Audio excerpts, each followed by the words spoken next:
Hello everyone and welcome to your journey through Indian elections and the stock market. Today we will explore the past 30 years from coalition governments to the rise of BJP. We'll see how elections impacted markets and what factors might influence them in 2024. Let's first talk about the journey of elections from 1991 to 2019. Since independence, almost for 40 years Congress का dominance Indian politics को define करता रहा and then कोalition governments का era चालू हुआ which continued for almost 25 years. In 1996 general elections, BJP emerged as a single largest party under the leadership of A.B. Bajpai. But the BJP had to quit within 13 days because Bajpai ji failed to get majority on the floor of the house to form a government. उनके बाद जून 1996 SD देवे गौड़ा की government power में आई but remained in power for only 325 days और अप्रैल 1997 में 333 days के लिए Congress support से पावर में रहे because his government also relied on weak coalitions. After that, in 1998, again elections were held and BJP emerged as a single largest party. But soon, after 13 months, the government fell as Tamil Nadu-based AIADMK ने अपना support withdraw कर लिया. After Kargil War in 1999, elections finally एक stable कोalition BJP के अंदर बना जो 2004 तक चला and from 2004 to 2014, Congress led UPA power में रहा. So in coalition governments, only in 1991, P.V. Narasimha Rao, in 1999, BJP leader Atal Bihari Vajpayee, and 2004 and 2009, Dr. Manmohan Singh led coalition governments 5 साल तक चल पाई. But the era of coalition finally ended in 2014, and first time after 25 years, a government was formed, its own majority, and BJP started the era of one-party stable government. But in the rise of BJP, most important role was PM Modi's Gujarat model, which helped in attracting the middle class and rural population. So we can say that since independence, almost 40 years Congress का dominance Indian politics को define करता रहा, and then coalition governments का era चालू हुआ, which continued for almost 25 years, and finally, since 2014, BJP started the era of one-party stable government. INC owned the highest number of seats, that is 244, in the year of 1991, and ये record BJP ने तोड़ा in 2014 by winning the tremendous 282 seats, and further in 2019, 303 seats. तो अब हम आने वाले elections की बात करें तो as per the recent opinion polls taken by leading agencies News 18, ABP News, and India TV, BJP on average to expected have a landslide victory of around 370 seats. P and its coalition partners are leading by a long way, 347 seats. In 2019 elections के comparison में most of the seats are expected to come from Andhra Pradesh, Uttar Pradesh and Bihar. So what is this Modi fever and क्या factors are due to which we see such a huge rise in popularity and trust of people in BJP? Let's analyze few of the remarkable policies of BJP from 2014 to 2024. After being elected in 2014, the first thing our Prime Minister talked about is financial inclusion. मैं financial inclusion का एक महत्वपूर्ण हिस्सा मानता हूँ Basically, taking the idea of a bank account to every home in India, and for that, the Pradhan Mantri Jan Dhan Yojana was launched on August 28, 2014. So, talking about the whole Jam Trinity, which stands for Jan Dhan, Aadhaar and Mobile, Jan Dhan became the pillar of success, and linking the Aadhaar and mobile transactions can be another important mission of Modi government to create a cashless economy. There was a high issuance of RuPay credit cards too in order to intensify the whole process. More than 33.98 crore RuPay cards have been issued till date to Jan Dhan account holders. This Jam Trinity acted as a main catalyst for the success of other schemes launched by BJP-led NDA government. If we talk about the basic features of this program, इसमें universal access provide किया गया for financial services, namely banking, savings and deposit accounts. Also, insurance covers, pension facility was provided, and that too in an affordable manner. अब सिर्फ accounts open करके तो कुछ होगा नहीं. So financial literacy program was also introduced, which was a very important part of this whole financial inclusion process. So let's first see the staggering results this Yojana has generated. More than 50 crore people have been brought into the formal banking system. Total deposits stand at 2.3 lakh crores. Average deposits her account में has increased fourfold since inception from rupees 1065 to rupees 4063. 56% Jan Dhan account holders are women and around 67% Jan Dhan accounts are in rural and semi-urban areas. Also, due to Jan Dhan and the Prime Minister's consistent efforts to create a cashless economy, UPI transactions have also increased from 1 lakh crore in financial year 2017-18 to 139 lakh crore in financial year 2022-23 in value at a CAGR of 168%. If we talk about the most recent numbers, the yearly UPI transactions have crossed the 100 billion mark in financial year 24 and closed at 131 billion in comparison to 84 billion in 2022-23, which comes to an increase of 55%. बात करें इस साल की, then from January to March, the number of transactions were 12.2, 12.10 and 13.44 billion respectively. Another important scheme was the PM Awas Yojana, which aimed at housing for all and building pakka houses with basic amenities which included hygienic cooking space as well. Under the Housing for All scheme, the government provides financial assistance for building pakka houses. So far, a total of 60 lakh houses are in various stages of construction, of which 32 lakh houses have been completed. Apart from Jan Dhan and PM Awas Yojana, the Modi government's focus on balancing economic reforms with social welfare schemes like PM Kisan Samman Nidhi Yojana, Ayushman Bharat Yojana, Samagra Shiksha, Jal Jeevan Mission, etc., जिन्होंने specifically focus किया on rural development in basic fields like education, water, supply, income, support to farmers, and healthcare. Also during the NDA rule, few of the game-changer moves for enhancing the manufacturing sector in India were also introduced.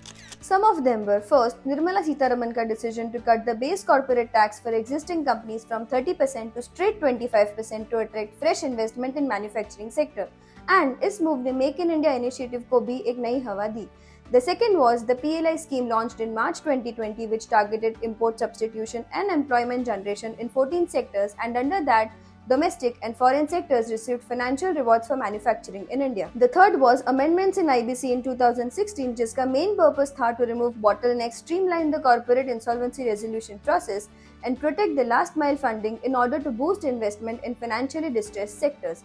ये code पहले resolution system से काफी अलग था, as it shifts the responsibility to the creditor to initiate the insolvency resolution process against the corporate debtor. Besides economic reforms, recent opinion polls suggest the government's handling of COVID-19, building the Ram Temple, and the revocation of Article 370 have helped bolster support for the BJP government. Also, its recent victory in 3 states where BJP wrestled control of Rajasthan and Chhattisgarh from Congress, and its re-election in Madhya Pradesh for the 5th term provides a great boost ahead of the Lok Sabha elections. Now let's understand the impact of elections on markets. 1999 elections देखे तो UPA सरकार power में आई थी. On the day of election result, Sensex was at 4,697. 6 months prior देखे तो it was at 4,042 and post 6 months 4,866 था. मतलब 16.2% and 3.60% returns were generated prior and post 6 months respectively. 2005 के elections में यूपीए सरकार came into power again. On the day of election result, Sensex was at 5,399. 6 month prior देखे तो 4,949 and post 6 month 5,954 था. मतलब 9.1% and 10.46% returns prior and post 6 month बने थे. Same results can be seen in 2009 election as well, when UPA came into power again, while Sensex generated 29.7% and 39.92% respectively. 2014 was a historic year politically because BJP under Modi leadership came into power with a huge majority. On the day of election result, Sensex was at 24,121. 6 month prior देखे तो 20,399 पे था and post 6 month 28,046 पे था. मतलब 18.2% and 16.27% returns were generated prior and post 6 months respectively. Again in 2019, Modi government came into power and the market delivered 10.9% and 3.99% prior and post 6 months of election result respectively. So what can we infer from these past data? Market has delivered returns irrespective of the government elected and irrespective whether it was through majority or through coalition. Now let's understand the behavior of markets in long term, that is 3 to 5 years. After analyzing past election years, हम ये infer कर सकते हैं कि market has comfortably generated returns exceeding 12% in the subsequent 3 to 5 years. But is there probability that markets will continue same trend this election year as well? Yes. आइए वो भी समझते हैं कि कैसे. First, interest rate. Current interest rate level is somewhere at 6.5%. Last time ये level 2015 में देखा था. Since inflation is being under control, it is highly probable that RBI will cut interest rates in near future. जब भी RBI या फिर fade interest rates cut करते हैं तो कन्वेंशनली जो इन्वेस्टर्स पहले एफडीज में इन्वेस्ट करते थे they divert their funds to different asset classes like equity, real estate etcetera. This result into more inflow in the equity markets. अब तक यही हुआ है. इलेक्शंस के थोड़े टाइम पहले FII invest heavily becoming net buyers and currently भी यही ट्रेंड है. Second, strong FII inflow. There is positive correlation between FII and election results. In the last 4 election years, in the months heading toward elections, the FII flows have been positive and on an average have improved in the next 6 months after the uncertainty eases.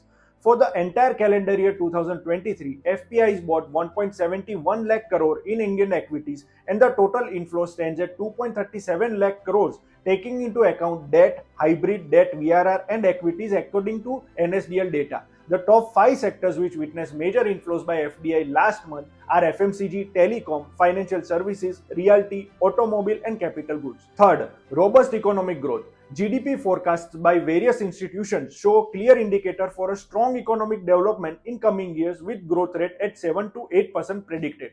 Due to these reasons, it is believable that the growth shown previously is also attainable this time as well in coming 3 to 5 years.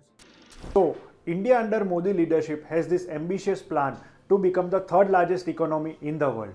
If India were to become the third largest economy, it would have to grow at a rate of 7 to 7.5% in terms of GDP over the next 4 to 5 years. अभी अगर हम GDP के calculation को समझें तो 70% part is being constituted by consumption led growth, जिसमें rural and urban India का consumption story growth आ जाता है. Conventionally if we understand this part, this has been growing at a rate of 3.5 to 4% over the period of years. The remaining 30% part is being covered under the capital formation sectors. So, if India were to grow at a rate of 7% GDP, this 30% part, that is capital formation part, has to grow at a rate of 15% growth rate. Only then 7% growth rate of GDP is visible. सो अभी हम समझते हैं कि capital formation parts में क्या क्या आता है. First part that is public capex, जिसमें रोड्स, ब्रिजेस, रेलवेज जैसे फैक्टर्स आते हैं.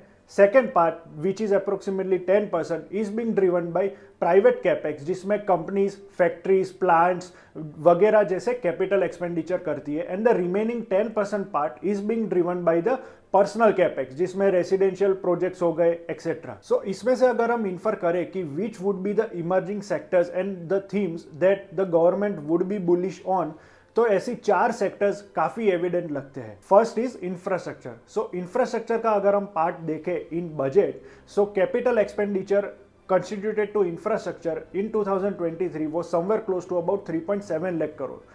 अभी इन FY25 इंटरिम बजट ये बढ़ करके हो गया है 11.11 lakh crore. That is a 66% CAGR growth in terms of the capital expenditure that government plans to do specifically to infrastructure sector.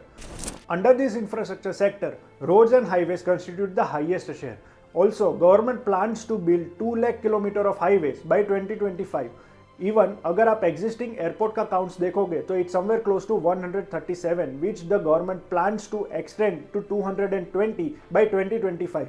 Second is manufacturing. Manufacturing is a huge sector as it contributes 17% in India's GDP currently, which the government plans to exceed to 21% in next 6 to 7 years.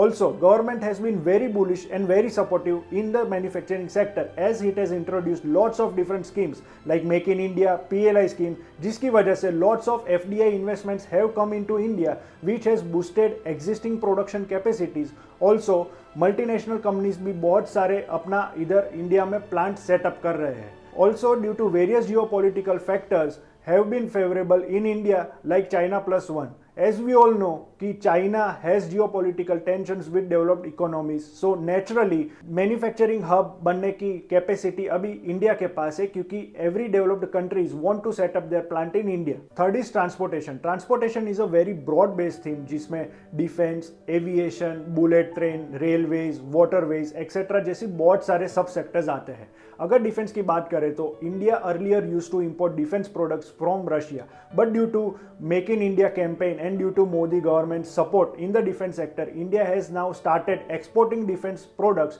to countries as well. So, अगर data की बात करें तो in 2016 to 17, India exported defense products roughly about close to 1.5 thousand crore.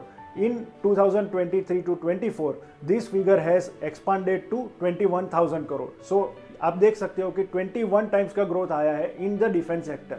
Even in bullet train, currently 7 corridors are currently work in progress, जिसमें से Mumbai Ahmedabad high speed rail project would be completed by 2026. Fourth is clean energy. India has announced this ambitious plan to become net zero carbon emission country by 2070. Currently, India ranks 4th in the renewable energy installed capacity globally. In 2023, 13 gigawatts of renewable energy capacity was added, which has now taken the share of non-fossil fuel based energy sources to 40% till January 2024. India's ranking has also improved in Climate Change Performance Index from 31st position in 2014 to 7th position in 2023. As per data provided by Ministry of New and Renewable Energy, India is extremely aggressive in terms of the installed renewable energy capacity, as it plans to reach a level of 469 gigawatts by 2031-32. आखिर में, we would like to remind investors to be prepared for all three possible outcomes. First is the optimistic scenario where the BJP government gets a complete victory and the focus would be on policy continuity. This bodes well for business sentiment and the much anticipated private corporate capex recovery. Second is the neutral scenario where we assume a coalition government led by the BJP. Here we expect a reform momentum to broadly remain the same, but some policies may not progress and or are likely to be put on hold, including disinvestment, a land bill, and uniform civil code. Third, finally, and most unlikely is the cautious scenario, where the India alliance comes into power and the economic policy approach would largely be aligned. Here, the markets would observe disruption and a delay in capex recovery due to less decisive government and weaker business confidence caused by this unlikely but surprise political outcome. So done for the day, but you stay connected with us for further analysis on these scenarios and potential investment opportunities. Don't forget to like and subscribe for more.